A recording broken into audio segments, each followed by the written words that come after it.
Let's chit-chat with the greatest of all time.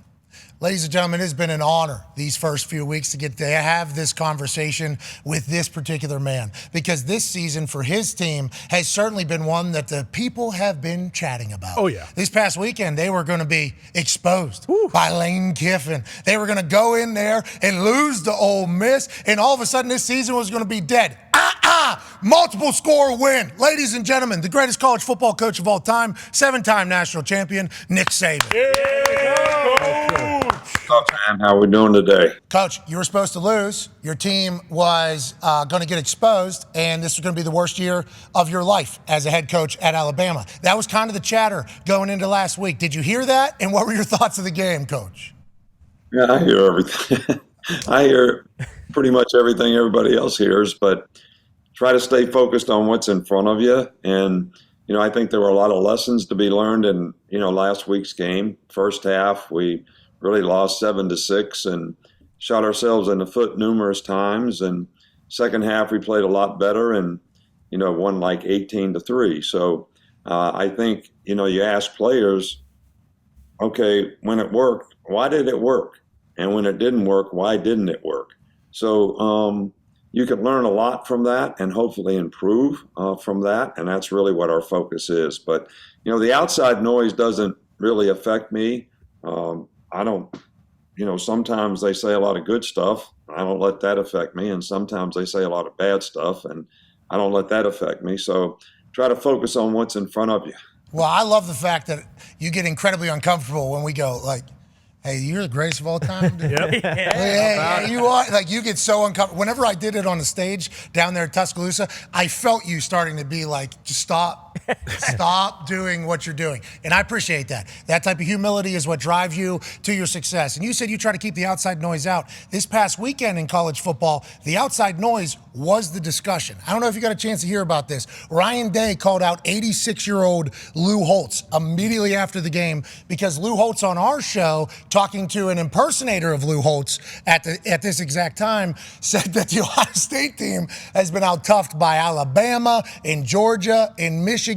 And Ryan Day heard that Lou Holtz said that they were out-toughed and they weren't a tough team. And his first thing was, I hope Lou Holtz saw this. It's Ohio versus the world. Then the Washington State coach got mad at Lee Corso, 88 years old, for saying that their team, nobody wants to watch us, which wasn't what Coach Corso said. But, like, it feels like coaches, since the beginning of time, have been using outside noise as motivators. You said you try to keep it all outside. Is there ever a moment or time where it's right to bring it in? Because obviously both those teams got big-time wins, but is there a time to utilize outside noise to motivate the team, and how do you go about doing that, Coach? Well, I think ideally you'd like for everything to be intrinsic, all of us, like our motivation comes within us because of what we want to accomplish and what we want to do. But in the reality of the world, especially with young people today, because everybody kind of grows up getting a lot of positive self-gratification or negative self-gratification from what somebody else thinks, whether it's Twitter, some internet device, whatever it is, ESPN, what people say about you. So to ignore the fact that people are affected by external factors, I think is not smart in this day and age. And I think you do have to use those things sometimes as A, rat poison when it's good, but B, sometimes as a motivating factor when you're getting dogged a little bit out there for, something that you're not doing correctly. Yeah, and I love the Ryan Day because the state of Ohio, as you know, growing up in West Virginia, like Ohio views themselves as like tough. You know what I mean? Like, hey, we're tough people. In Ohio State, this is tough. And Lou Holtz was like, just not a tough team. It's not. And Ryan Day was like, I hate this guy. It was amazing. Team rally, though. Big time win. AJ has a question for you, Coach. Coach, an argument that comes up on this show every once in a while in NFL and college football are halftime adjustments. And I'm just curious, you mentioned teams playing different between the first and second half. Can you explain a little bit maybe what happens at halftime and if adjustments are a huge thing that can kind of spur your team to have a better second half? I think number one is you got to get really good information and have everybody assigned to some sort of detail of what they need to get when the first half is happening. So every play that happened in the first half, we actually have drawn up, on a template that we can show the players, and we can say, okay, this is what they're trying to do. This is what we need to adjust to. Same thing on offense. We got a template where, okay, they ran this stunt, they're running this blitz, this is different. What we practice against, this is what we have to do. So the first thing is you got to get good information. And people have to be disciplined in getting that information throughout the first half, and then you present it to the players. And then if there's something in that requires an adjustment, like I'll use an example, like how are we playing bunch passes on defense? Well, they're running a pattern that the way we're playing the bunch pass, it's tough. So we got to say, okay, we're going to go play it this way. And I think if you have the right information, you can make those kind of adaptations and adjustments at halftime. And we always try to put a plan together on offenses. Okay, how do we want to start the second half? You know, everybody talks about we got this 20-play script, you know, that we're going to start the game with. Well, how about having a script for how you want to start the second half based on the information that you got in the first half? And I think all those things can be beneficial to you in terms of the way you go out and start. Got to have the right people with the eyes, though, right? Giving you the right information. That's an incredible job. That's the number one thing. Yeah. And, you know, hey, you got to train your eyes. You know, people take it for granted that just because you're a coach in the press box, you grew up watching football just like everybody else. How does everybody watch football? They watch the ball. They look at the ball. They watch the quarterback. He throws it. They see him catch it. They watch the ball. They see the guy running with the ball, whatever. Well, when you're getting the right information, your eyes cannot be on the ball. Your eyes have to be on a specific thing that you're looking at so that you get the right information. And that takes a lot of discipline. Yeah, and that's one thing we've talked about this I don't have, because I'll tell you what, I'm like a dog looking at a treat with that ball. I'm just following that thing around.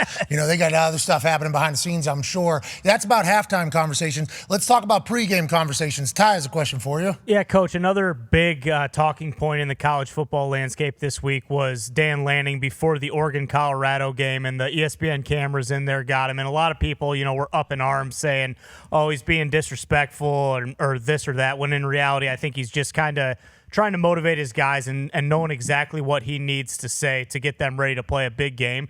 Do you have any, and you don't strike me as like a rah-rah guy before the games, but do you have any opinion on when you are, you know, kind of in that intimate situation in the locker room trying to get your guys prepared for a game, and whatever something you may say is picked up by like a camera or an ESPN camera or CBS or whoever it may be, and then it's leaked out to the media and the public, and it kind of gets a much bigger you know, conversation going around it than maybe you anticipated? Right. Well, you know, first of all, I'm not a big rah-rah guy. I try to instill a message on Monday. I try to reinforce that message on Friday when we have a team meeting. And then what I say to the team before we go out usually is along those lines. But I also think that there is sacred time. You guys, most of you guys played. Yes, sir. All right. So sacred time that a coach, the players, things that get said in the locker room, whether it's halftime, right before the game, or whatever. And I know the media wants to have access to all these things because it makes it interesting for the fans, and I appreciate that, and I understand that. But there's still this sacred time where you should be able to talk to your team and say things to your team to motivate your team that maybe they're not disrespectful about the other, but maybe it's not for anybody else to know, you know. And, I understand what Dan Lanning was trying to say, and it was probably good for his team to hear in some ways, but it probably wasn't good for everybody else to hear. And, you know, that's always the argument. You know, where does the access, where do you draw the line and say, okay, there's got to be some time when you can talk to your team and say what you have to say, and it's really not for everybody else to hear. We don't know if Dan wanted it out or not, Coach Dan wanted it out or not. We have not heard from him. There's some people that say, yeah, he wanted that out. That's why he was actually his good side. People are saying that was actually his good side. That's why they put it out there. But my first instinct, as soon as I heard it, I was like, I wish I didn't get a chance to see. Like, that's him talking to his. Is that a conversation between who? Media and coach? Like, when's that decision made on if that goes out, especially in this modern world? Well, in the modern world, I think you can use the media to send a message to your team. I don't think you need to do that right before the game. I mean, that's something you do on Monday when you talk to the press or whatever, and you want to get a message out there because your team's going to hear that message. So you can reinforce it in a team meeting, but you want everybody to be thinking that way. And sometimes you want your fans to think that way too, so that rat poison doesn't get to them. Yeah, I'm intrigued about the behind the scenes on how that got out, because I don't think Dan wanted that out. But people think Dan wanted it out. Doesn't matter because they beat the hell out of Colorado. You know what I mean? And also the things that Colorado was saying in the back made that game even bigger. But I'm very interested how coaches draw inspiration to galvanize an entire team. It's not easy at all. So the fact that you've done it for so long and are still doing it, bravo. A lot of work. AJ has a question for you, Coach.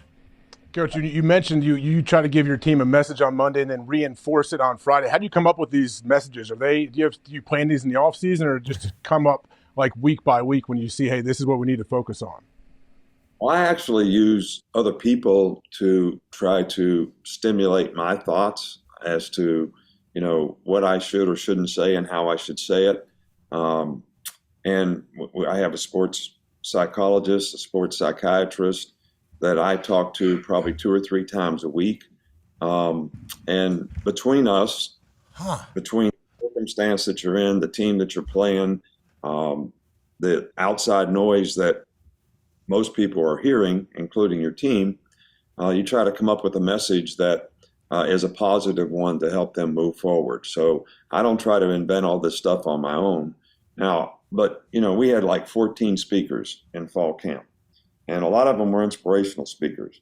I sit in the front row every day and I take notes on everything that every guy says. And if there's any bit of that information that I could use down the road to reinforce to players, because they're going to hear it, but they're not going to remember it 2 months from now. I'm always gathering information. I'm always reading books about, how do you affect human behavior, because that's what we're talking about. You guys just call it motivation, but you're really trying to affect human behavior in a positive way so people can get the most out of their talent and ability. I think we talked about this before. Human nature is to survive. It's not to win the championship. It's to survive. It's to do what you have to do to survive. And, you tell a guy, if you sell 10 cars, you get to go to a trip to Bahamas. Well, after he sells 10 cars, he's going home and sit in his chair and eat Tostitos and drink beer. He's not going to try to set the record, all right, for how many cars you could sell in a month. All right, that's human nature. That's normal. So we're trying to take people from normal human nature to be the best you can be. And we sometimes assume, all of us, that just because someone has talent, they want to be the best that they can be. But that's not necessarily the case. So you're always trying to close that gap. I call it capability gap. What are you capable of versus what are you doing? All right, and you're always trying to close that gap. And if you can do that and get everybody to buy into that, then your team starts playing to their potential. And individuals do too. And it creates value for them to do it as well as the team. Anybody that you've not been able to reach that like you kind of got bummed out about, or on the flip side, somebody that was maybe tough to reach that you did reach and became a great success story? I assume that's in abundance, but anybody come to the top of your mind in that situation? Yeah, I mean, I don't want to mention any names, but, we've had numerous what I call energy vampires. That you're taking all your time trying to close this gap, and you never seem to be able to affect it. And we always have, 4 or 5 guys on your team that are that way. They're very talented guys, but yet they don't seem to be able to get it right the way you'd like for them to, or the way that would benefit them. But we've had a lot of guys, and this happens because we have a lot of help from a psychological standpoint to get guys to turn around and to be able to understand what they have to do to be a good player, and they respond to it.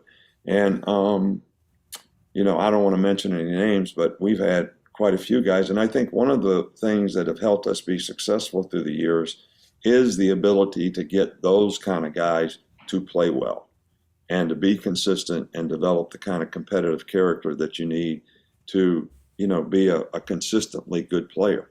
Coach, you don't like compliments. Here comes one right down the pipe. So I forget when it was. It was a couple years ago.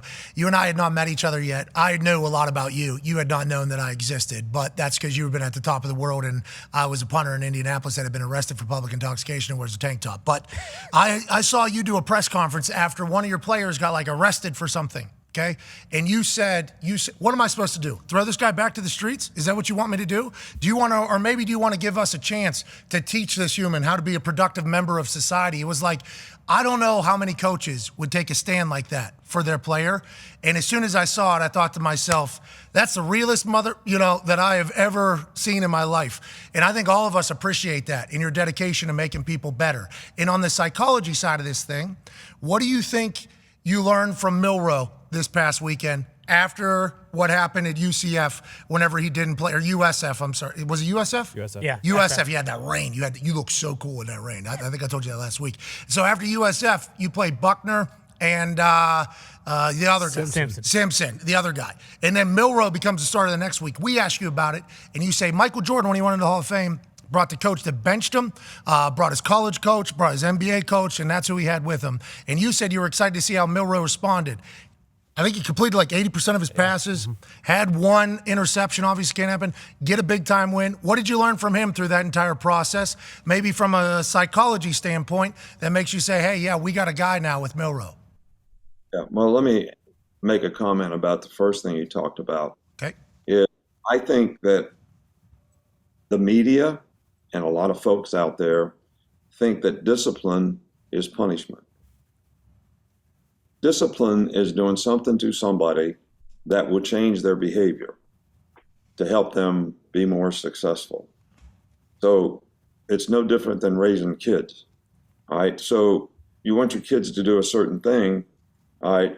Spanking them is not going to get them to do that, but maybe a lesson to be learned that would help them develop and have a chance to be more successful in the future. So, discipline is really not punishment. Discipline is, change, doing something to somebody. Maybe you take something away from them that's meaningful to them, that changes their behavior. So they have a better chance to be successful in the future. So I just wanted to make that comment. No, but it was awesome. Hey, when you did that, I think every player that's ever played football, I think AJ was even nodding his head yes. As soon as we saw it, we're like, thank you for not just giving up on a guy, pretty much. Completely. He was 18 years old. That was beautiful, Coach. You need to know that. Yeah. So, and then Jalen Milroe, I think he learned some things. We all learned some things. By playing other quarterbacks, we learned what they could do. We could make a good evaluation of what's the best way for our team to move forward relative to who plays quarterback. And Jalen understood that, exactly what we were doing. He responded the right way to it. And it was obvious that he's the best guy for us to be able to move forward as a team. And we have to do things that he can do because he's a great athlete. He's a good passer. But we have to do things that he can do in his growth and development so that he can be successful. And that's what I learned about him last week. And one of the things that he had to overcome, and he did in last week's game, is when he threw an interception against Texas, the first one that he threw, it affected him in the game. And when he threw the interception last week against Ole Miss, down in the red zone, it didn't affect him in the game. And that's one of the things that we've been trying to sort of instill in him is, you can't be affected. When you play quarterback, you're going to make a lot of good plays and you're going to make some not so good plays sometimes, but you always got to play the next play and you got to refocus and you don't have to press. It's almost like, and I've said this before, the quarterback's got to have a point guard sort of mentality. You don't have to score 35 points in a game to be a great point guard. If you get 13 assists, you play good defense, you don't turn the ball over, then you played a good game because you distributed the ball to the right guys and they're able to score, and you don't turn it over. So that's what we need to do. We don't have to be the shooting guard and be a hero and score 35 points in a game. Don't play defense. Take chances that you don't need to be taking bad shots, being a hero because you want to score 35 points in the game. But you don't do anything else to help your team. And everybody else is standing around while you're dribbling the ball around trying to figure out how I'm going to get a shot. All right, so that's a part of the process to me of growing and developing as a quarterback. You distribute the ball to somebody every play. So no different than a point guard in basketball. So the more we can get that accomplished, and guys that are great athletes sometimes think, I got to make the play.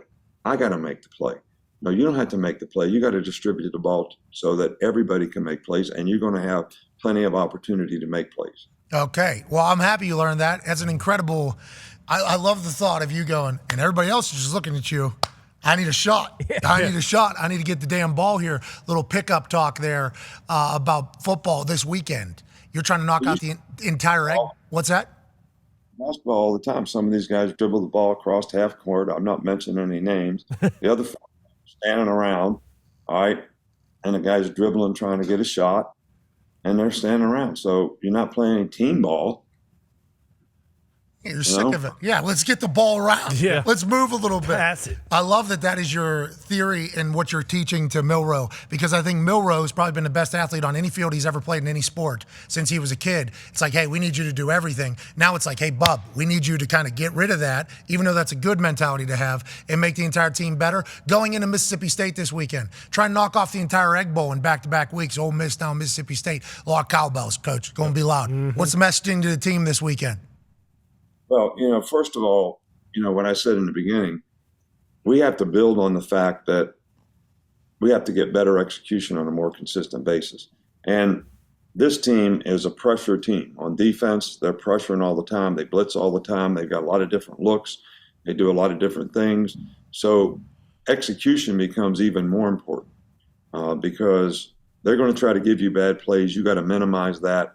And then you got to take advantage of explosive plays when you get the opportunity to do it. And this team really, to me, is better than all the teams that we played so far, except Texas, in terms of the caliber of players, how they play, how tough they are, how physical they play. We're playing an SEC game on the road and a tough place to play. So this is not anything that requires any kind of a mental letdown. This is a build on the second half of what we did last week and understand why we did it and be able to continue to do it and not get frustrated in this game because of what might happen, because they're going to create some plays, but we can't get frustrated. We got to keep playing the next play. We got to play for 60 minutes, and that's what it's going to take in this game because they're a physical team. They're a good team. I mean, South Carolina game, they turned the ball over a couple times down the red zone, or that's a different game. So this is a good team. You going to have cowbells at practice all week? Is that what we've been doing? Noise is noise. We can't manufacture the cowbells, but we can't make noise. Oh, that's awesome. Coach, you're the best. Today was like a gospel on coaching. Yeah. You were the man. Thank you for taking time. Good luck this weekend. We'll talk to you next week. Ladies and gentlemen, the GOAT, Coach Nick Saban. Yeah, go.